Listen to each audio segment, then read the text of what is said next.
कहते हैं प्रतिभा कपड़ों से नहीं पहचानी जाती और दिमाग कभी हालात का मोहताज नहीं होता।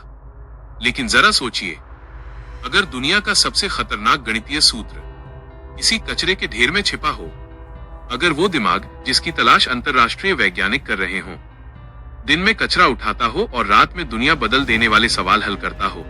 आज की कहानी सिर्फ सफलता की नहीं है, ये कहानी है धोखे की, साजिश की, गुमशुदा पहचान की और एक ऐसे समीकरण की जिसके लिए लोग जान लेने से भी नहीं हिचकिचाते। तो ध्यान से सुनिए, क्योंकि अब शुरू होने जा रही है एक ऐसी कहानी जहां ब्लैक बोर्ड गवाही देगा, कचरे का ढेर राज छुपाएगा और एक गुमनाम लड़का पूरी दुनिया को सोचने पर मजबूर कर देगा। सिटी कॉलेज के सबसे बड़े लेक्चर हॉल में आज एक गहरा सन्नाटा था। प्रोफेसर खन्ना धीमे कदमों से ब्लैक बोर्ड के सामने पहुंचे। उन्होंने चौक उठाई और एक ऐसी जटिल गणितीय समीकरण लिख दी जिसे देखकर पीएचडी छात्र भी एक दूसरे का मुंह देखने लगे। चौक के घिसने की तेज आवाज, प्रोफेसर ने अपना चश्मा ठीक किया और बोले, जो भी इस प्रश्न को हल करेगा उसे अंतरराष्ट्रीय गणित ओलंपियाड के लिए मेरी सीधी अनुशंसा मिलेगी। लेकिन कोई नहीं उठा, कोई नहीं बोला। शायद सबने हार मान ली थी। लेकिन अगले दिन जब प्रोफेसर खन्ना कक्षा में पहुंचे तो उनके हाथ से फाइल गिरते गिरते बची। बोर्ड पर वो कठिन प्रश्न हल किया हुआ था और वो हल एक ऐसे नए सूत्र से किया गया था जिसे प्रोफेसर ने अपने पूरे करियर में कभी नहीं देखा था। पूरे कॉलेज में फुसफुसाहट फैल गई। क्या कॉलेज में कोई भूतिया गणित प्रतिभा छिपी है? प्रोफेसर खन्ना ने तय कर लिया कि वो इस रहस्य को सुलझा कर रहेंगे। उस रात वे अंधेरी गैलरी में छिपकर बैठ गए। जैसे ही घड़ी ने रात के 2 बजे बजाए, पैरों की आहट सुनाई दी। एक दुबला पतला लड़का फटे कपड़ों में, हाथ में कचरे की बड़ी गठरी लिए कमरे में दाखिल हुआ। उसका नाम था रोहन, कॉलेज में झाड़ू लगाने वाला लड़का।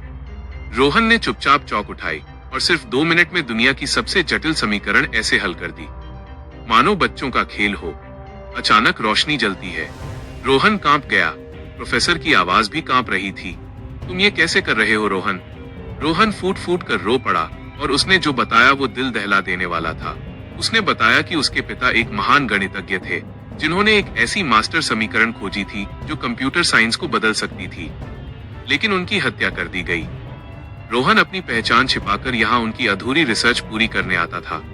अगले दिन रोहन मंच पर था, लेकिन खतरा अभी टला नहीं था। लाइब्रेरी के तहखाने में रोहन को एक फाइल मिली, प्रोजेक्ट 0। उस पर उसके पिता के साथ कॉलेज के डीन मेहरा के भी हस्ताक्षर थे। तभी दरवाजा बंद हो गया और हवादान से जहरीली गैस छोड़ी गई।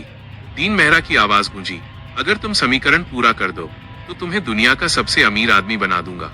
लेकिन रोहन ने हार नहीं मानी। उसने कचरे के पुराने वैक्यूम क्लीनर और रसायनों से एक अस्थायी एयर प्यूरिफायर बनाया और अलार्म सिस्टम को बाईपास कर दिया। उसने शांत स्वर में कहा, मेरे पिता ने मुझे गणित सिखाया था, ईमान बेचने के लिए नहीं। डीन पकड़ा गया, लेकिन उसने जाते जाते चेतावनी दी कि द काउंसिल उसे नहीं छोड़ेगी। रोहन को अपने पिता की डायरी के आखिरी पन्ने पर एक सूत्र मिला, नेवियर स्टोक्स इक्वेशंस, और नीचे लिखा था, जो जीवित है वही ढेरों में छिपा है। रोहन समझ गया, कचरे का वही ढेर जहां वह वर्षों से रहता आया था। वहां उसे एक सैटेलाइट फोन और एनक्रिप्टेड ड्राइव मिली। फोन पर संदेश था, बेटा, डीन तो मोहरा था, असली खिलाड़ी द काउंसिल है। काली गाड़ियां आ पहुंची। दुनिया की अर्थव्यवस्था को नियंत्रित करने वाला सूत्र अब सब चाहते थे। रोहन ने कचरे से बना ड्रोन उड़ाया, ट्रांसफॉर्मर शॉर्ट किया और धुएं की आड़ में भाग निकला। आखिरी बार फोन बजा। उधर से परिचित आवाज आई, बेटा, हिमालय की उस पुरानी वेधशाला में आओ जहां हम तारे देखा करते थे। वह उसके पिता थे, वे जीवित थे। हिमालय की बर्फीली घाटियों में रोहन का सामना द काउंसिल से हुआ। ध्वनि तरंग हथियार सक्रिय हुआ, सभी इलेक्ट्रॉनिक हथियार निष्क्रिय हो गए। वेधशाला में रोहन की अपने पिता से मुलाकात हुई, लेकिन तभी प्रोफेसर खन्ना प्रकट हुए। वही द काउंसिल के मुखिया थे। रोहन ने नकली ड्राइव देकर उन्हें धोखा दिया। असल ड्राइव सुरक्षित थी। सेना के हेलीकॉप्टर पहुंचे। 1 वर्ष बाद रोहन और उसके पिता भारत का सबसे बड़ा साइबर सुरक्षा केंद्र चला रहे थे।